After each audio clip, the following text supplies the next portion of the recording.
Hi and welcome along to episode 4 of our podcast, Recruitment and Beyond. I'm Ewan Anderson. I'm Natalie O'Hare. And today we're going to tackle the challenging subject of flexible working.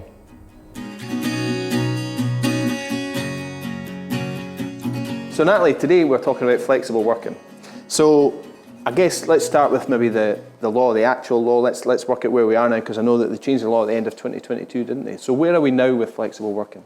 Flexible working has moved on as ever, and lots of further changes to come, which we will touch on. Yeah. In terms of flexible working, where we are now, it's a right. It's not a right. It's a request. Okay. Some people might think it's the right, but it's a request that would come from the employee with a length of service attached to that as well. Right. So an employer would have to take that request, do some kinds of process, and then give an outcome in terms of is it acceptable or is it not. And there are 7 legal reasons as to declining a flexible working request. Oh, is it? So can they ask for that on day one? They can ask to have flexible working on day one? Not at the moment, right, okay. Pending changes would say that they can ask from day one. Right. There is no length of service. So for example, a position might be advertised and someone applies for it, and then they go through the induction, and then day 4 they say, I would quite like to work 3 days a week. Right. I would quite like to work 4 days a week. Okay. And then a business might be like, oh no, we've put this out as a full-time requirement, and where do we go from here? So. And there will be 2 requests per year now, rather than just having 1 at the moment, 2 requests in 12 months. So the company needs to take that on board, and they need to give a valid reason why they are accepting it, or they're not, I suppose. Is that right? Yeah, some kind of business reason, whether that's maybe a demand on customers, right, or there would be additional costings, etc. There are 7 prescribed reasons for declining. Okay. So where are we now in terms of the actual making it work, I suppose? You know, I mean, flexible working came in obviously because of COVID, and now I think a lot of people almost misunderstand what flexible working means. It's not a case of working from home or not, is it? It's broader than that now, isn't it? It's working from home, it's compressed hours, right, it's location, it's change of hours, it's number of days worked, it's a whole variety, shift patterns, rotas, compressed hours, the lot. And I guess some businesses have found their way, but some are still, although maybe how far away from the pandemic, we're still where they're still trying to find what works best for the business as well. And is it that, I mean, how do you find that solution, I suppose? Is it a case that it's not a case that it's going to work for everybody, is it? You've got to try and find that individual solution for each of your members of staff, is that right? Absolutely, it's very individual. For example, an employee might be happy with the Monday to Friday 9 to 5.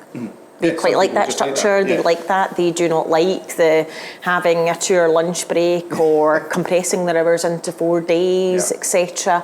They maybe need the structure. Other people are craving for that increased lunch hour, so that they can go away and maybe walk their dog or do exercise, get a shower and then come back. But at the moment, work is what you do. Work is no longer the location. Okay, Work is what you do, whether that is working flexibly in a coffee shop, whether that is working at home, whether that is working in an office, whether that is working while travelling. Right. Work now is what you do in the output, rather than the location and where you are. So do you think some employers are struggling with that? Is that, like you said, it's not, work isn't where you are, it's what you do. Is that have you finding that as a bit of a battle for some employers, just to grasp that concept? Absolutely, because it's all so different for everyone. Yeah. So we've got to think about customers and client demand. We've got to also think about maximising productivity. Yeah. So we need to think about actually looking on an individual basis, or do we just say 3 days a week in the office, 2 days from home for everyone, or do we go a step further and we tailor that? But all of that throws up issues. It does, doesn't it? I suppose if you say, right, everybody's 3 days and 2 days, what about productivity for some people who really can't do that with childcare, or don't want to do that, or don't want to do that, want to work from home, want to be in the office full time, or those that want to be at home full time? So it's very much on an individual basis. But how does a business owner navigate through all of that? And is that, I mean, are you guys helping a lot of companies with that, just to understand how to navigate it? I mean, How do you Yeah, work that out? absolutely. And then we throw into, we'll get flexible working right, and then we want to move to the 4-day working week, for example. So how do we help? So it's looking and working with business owners to find out what are the issues, what are the demands, and how do we fit pieces of the jigsaw, but also on an individual basis in terms of what floats their boat, what do they need, what do they, and fitting all the jigsaw without impacting customers or clients. Yeah. I suppose that's the thing you've always got to keep in mind, is that ultimately you're doing your job to provide a service or provide a product or whatever it is, so it has to have the end product, doesn't it? Absolutely, but happy employees are your best employees. Well, so whether that's, and we're in a very bizarre time of maybe the business is not able to give pay rises or bonuses, but actually when people are looking, certainly as well, applying for jobs, they'll look at is flexible working an opportunity, and that may pay more than any other benefit or any salary increase as well. So that kind of, you've touched on this anyway, but that takes us on to what are the benefits of this? I mean, obviously we've gone from a scenario where everybody's sitting in the office on a regular basis to this now. Productivity is obviously key, but what are the other benefits? Why are companies saying, look, this is going to work for us? People are very much, maybe during COVID times, they assess their life and their personal time is much more protected than ever. Okay. Yeah. So actually, you're going to have mentally stimulated employees if they can maybe take that 2 hours off in the afternoon. That's maybe good for them to go and take their dog a walk. We'll get away from burnout as well in a lot of organisations as well. Okay. And it's just having that option of getting up, and is today an office day? Is it a home working day? Can I log off because of childcare issues or those moments of child school activities? Can we make sure that we're being a parent and a good worker as well, and maybe get out to that, but then I'll just log on at night time and that suits. So it's all about employee engagement and keeping everybody happy, but also meeting the business needs as well. So you're going to have profitability is going to be better, employee engagement is going to be better, and it's just going that step further. Okay. So, playing devil's advocate, what's the other side? What are the companies that are saying to you, look, flexible working is just not going to work for us? What are they saying? What's the cross and the other side of that? Yeah, if I don't see you, you're not working. Yeah, well, yeah, absolutely. If I can't see you, then you're not working. Yeah. So I guess your whole communication strategy has to be looked at. How are you keeping in touch? Also, if you have someone physically in the office, are they burnt out? Are they mentally okay? You can't really see that at home maybe. You cannot see that if you're not working the same shift pattern with them. So your duty of care. Is someone logging on at 3 a.m? Do you know that? Where if you're in an office or you have prescribed start and finish times, you can see that. But I guess there has to be, and it's okay, get the controls in place so that we can see who's logging on at what time. We can make sure productivity's been done. There is the fear of flexible working. It's out of my control. I don't have the same control as a business owner. But actually, if you recruit the right people and you trust them, they'll flourish in that environment. And that's the thing, isn't it? Trust. I think this is, we talked about this before, but is that the issue here? It's not necessarily whether flexible working will work or not. It's whether you trust your employees and have you got the right team in place, to work, to deliver on that. Yeah, is that absolutely. The case? And they maybe have been in the past with people that have maybe taken the mickey out of things or have had productivity or disciplines have been impacted by those working flexibly. It's similar to the whole dress down day. Some businesses don't like dress down because they feel a change of clothes is a change of mindset, dynamics and mindset, and actually do we get the most out of people? But we look at the countries that dress down days as normal. We look at business dress now. Again, that's changed. So it's trusting that you have the right team. Okay. Yeah. And I suppose, are there companies now that are really getting this right? I mean, we've been in this now for a couple of years, and I've chatted to a few people, and they said, I'm not sure we're quite getting it right. Do you think we are, or do you think we've got a long way to go to get this right, to get this optimal working scenario where everybody feels comfortable? We've still got a way, I think. We're getting there, but it's not just we turn the switch on for flexible working and then we turn it off again. It's a complete, we need to keep reviewing this. By every lever and every starter that comes on, then how do they fit into the jigsaw, and how do we make sure that we're not impacting our customers and clients as well? So and then what is the next thing? Where do we go from here? So it's not, for me, it's a slow trickle, and it's making sure that we stay on the route and we stay on the train. It doesn't just start and finish, we just keep adapting. And that's the thing, I suppose that was my next question is, like, what's next? Like, where do we go next with this? You know, obviously, you mentioned the changes in the law and so on, and these things are going to keep coming. And as we adapt and we change and we develop, these things will ultimately change again. So what do you think's next? What's coming next with the flexible working? Oh, yeah, so what work is what you do, not the location, but work will also now be when you do it. Right. So will there be core hours? Will those hours go on? And I mean, that might work for some businesses, it might not be so great, but actually some creative people, they are best placed to work at 11 o'clock at night, for example, till 3 in the morning. Now, we also have a duty of care, and that's really important. So that worries us as well. But thinking about work, location, hours, the next thing that will come will be about the working hours, the 9 to 5. We've dropped the office, but we're now looking at the hours that people work, but actually think of the benefits that we can get. Imagine every employee in your business was working at their peak time. Yeah. I suppose that's I said scary there, but maybe it's not scary. Maybe it is just a case of trusting your employees and accepting that, as you say, a creative maybe works best at 11 o'clock at night, knowing that they've had a couple of hours at lunch to go and do their run or whatever it might be. So it's finding that, but I know for some employers that will be that's a big step, isn't it? To say, I mean, what do you do legally with contracts if you don't have set hours? How do you manage that? Absolutely. How do we make sure that people are not exceeding in terms of working hours? How are we making sure that people aren't burning out? How are we making sure that we've got enough hours between shifts? All of the legal responsibilities that we have. So there has to be massive controls in the background to make sure that we can still keep an eye on employees and making sure what hours they are actually doing. And that duty of care, that was an interesting point you touched on there.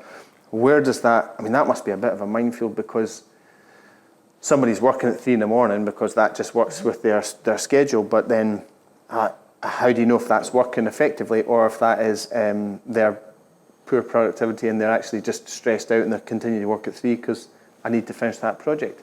How do we find that balance? Yeah, and that's not flexible working, isn't it? No. Because they've had their flexible working maybe throughout their day, but they're logging on in the evening to catch up with it. It's all about knowing your team. That's interesting. Yeah, making sure that they can come and say, listen, I'm really burnt out. I've had so much on this now. I was up to 3 o'clock in the morning. Right, we need to stop this and have a look. And is it a resource issue? Is it a productivity? Is it a capability issue? Is it the wrong person in the seat for the job? Lots to think about. But for me, that's not maybe flexible working. That's managing your team. Managing your team, yeah. So that's really interesting. So what is it that the employers can legally expect of their employees when they're working from home or flexibly working? Good question. What minefield to ask? How long have we got? How long have we got? Couple of minutes. I guess it's more in terms of what's expected from the employer to make sure that they are working within their duty of care, to make sure that they are not exceeding any working time regulations, to make sure that they are risk assessing those that are at home working through health and safety, which is not my bag. I better ask the questions about that then.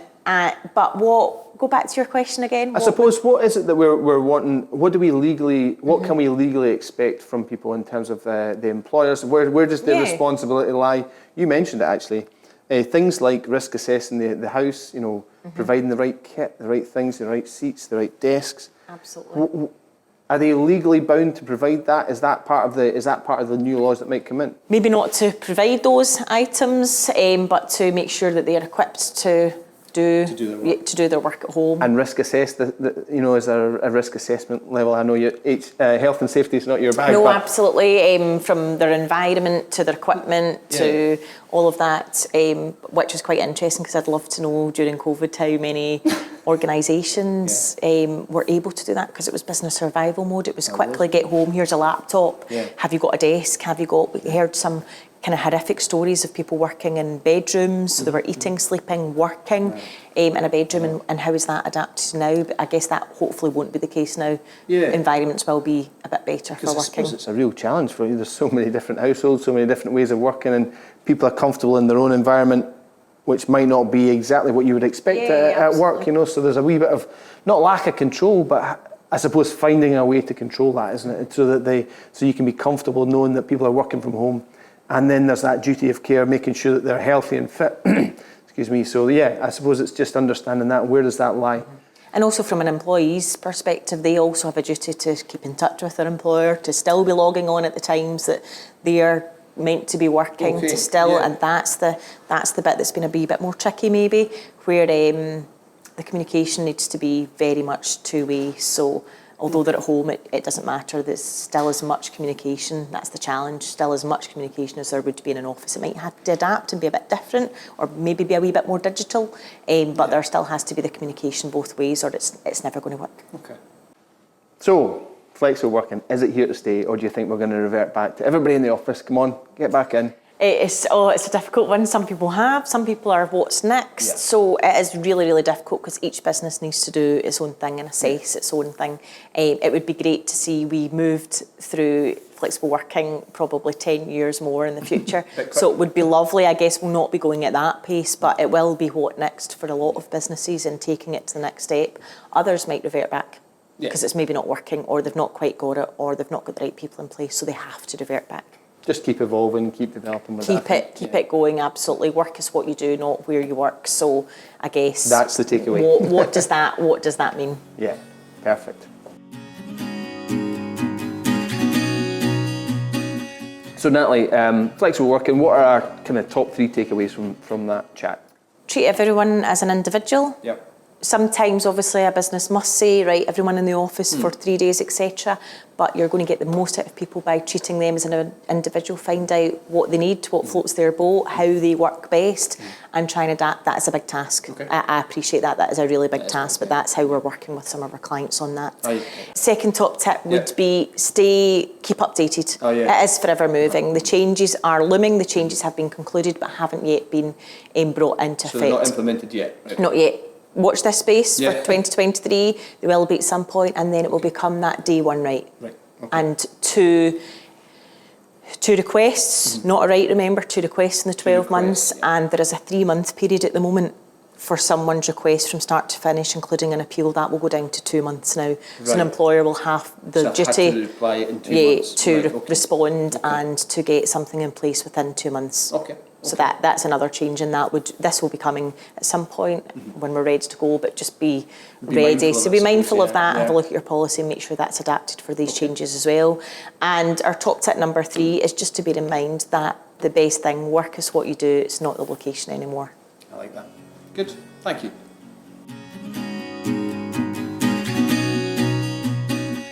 Thanks for listening. Make sure you subscribe to our podcast and leave us a 5-star review. And if you're watching on YouTube, like and subscribe. And if there are any topics you'd like us to discuss, just get in touch.